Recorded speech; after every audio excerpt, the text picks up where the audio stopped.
Terima kasih Anda masih bersama kami di Berita Banten, dan bagi Anda yang baru saja bergabung, kami hadirkan kembali 3 berita utama pagi hari ini. Gagal menyalip pengendara sepeda motor terlindas truk.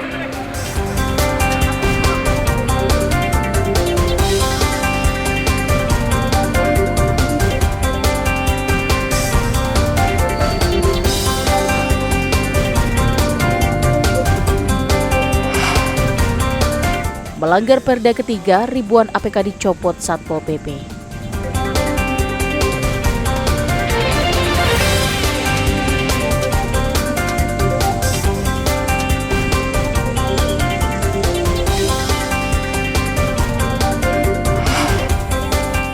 Ular sanca sepanjang 5 meter masuk pemukiman warga.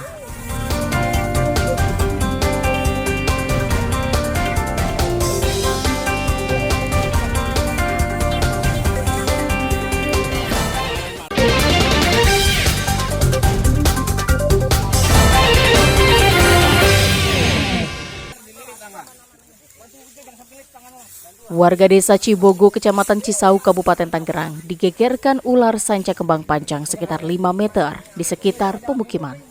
Keberadaan ular pertama kali diketahui oleh seorang warga saat sedang membersihkan kebun yang berada dekat dengan pemukiman. Khawatir ular akan masuk ke dalam rumah, warga langsung melapor ke petugas damkar. Proses evakuasi pun sempat terkendala lantaran ular dengan bobot sekitar 30 kg ini terus melawan dan melilit petugas.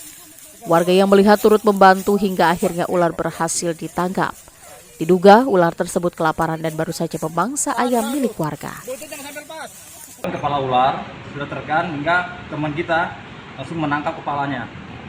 Lalu yang satu megang buntut, kita minta bantuan warga untuk membawanya ke lokasi yang lebih aman.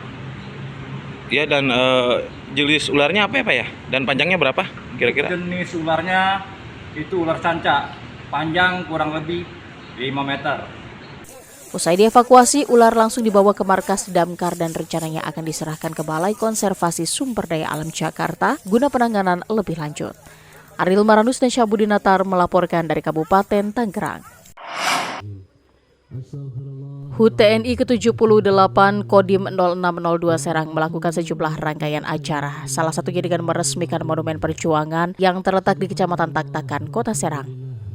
Monumen sejarah perjuangan ini menjadi salah satu saksi sejarah besar prajurit TNI di Banten. Tepat di area monumen merupakan tempat banyaknya prajurit yang gugur mempertahankan NKRI dari serangan Belanda. Tempat tersebut juga dijadikan lokasi musyawarah dan pertemuan warga dan TNI. Lama terbengkalai, akhirnya monumen tersebut diresmikan bertepatan dengan perayaan HUT TNI ke-78. Untuk ke depan, kami sebagai generasi muda TNI berharap TNI akan semakin kuat, akan semakin dekat dengan rakyat, sehingga akan semakin efektif dalam membantu pembangunan negara kita ini. Ia juga berharap di HUT TNI ke-78 semakin solid dalam menjaga keutuhan NKRI. Ariel Maranus dan Fajri Munawir melaporkan dari Kota Serang.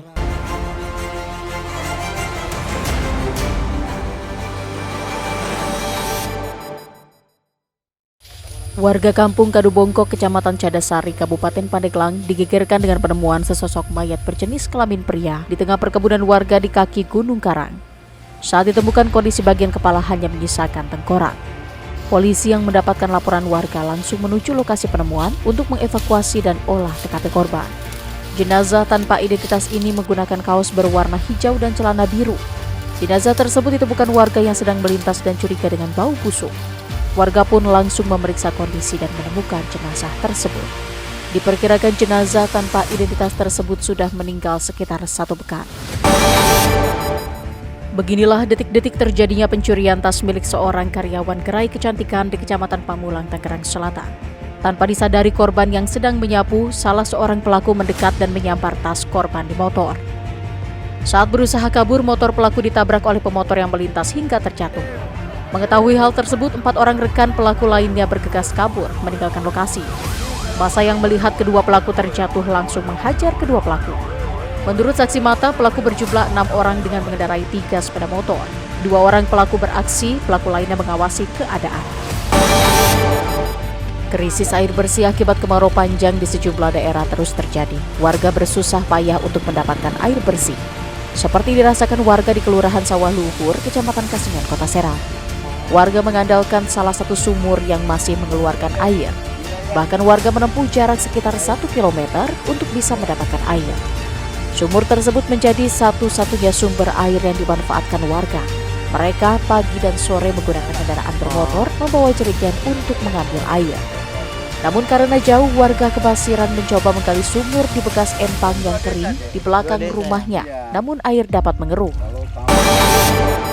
Peringatan HUT Provinsi Banten ke-23 dijadikan ajang demonstrasi terbesar. Mahasiswa menilai kinerja PJ Gubernur Al-Mukhtabar yang ditunjuk Mendagri 2 tahun lalu tidak amanah terhadap jalannya roda pemerintahan. Mahasiswa juga menilai serapan anggaran hingga Agustus hanya 14%. Akibatnya sejumlah pembangunan infrastruktur mendasar seperti rumah sakit, jalan, sekolah tidak berjalan dengan mana mestinya. Polisi sempat memukul mundur mahasiswa dengan water cannon, namun mahasiswa tetap bertahan. Hingga petang tadi mahasiswa terus berdatangan ke kawasan pemerintahan Provinsi Banten. Mahasiswa juga meminta Presiden dan Mendagri segera mengganti Al-Mukhtabar sebagai PJ Gubernur. Ya, informasi tadi mengakhiri berita Banten pagi hari ini. Saya Rusdi Maulana mewakili kerabat kerja yang bertugas mengucapkan terima kasih. Selamat pagi dan sampai jumpa.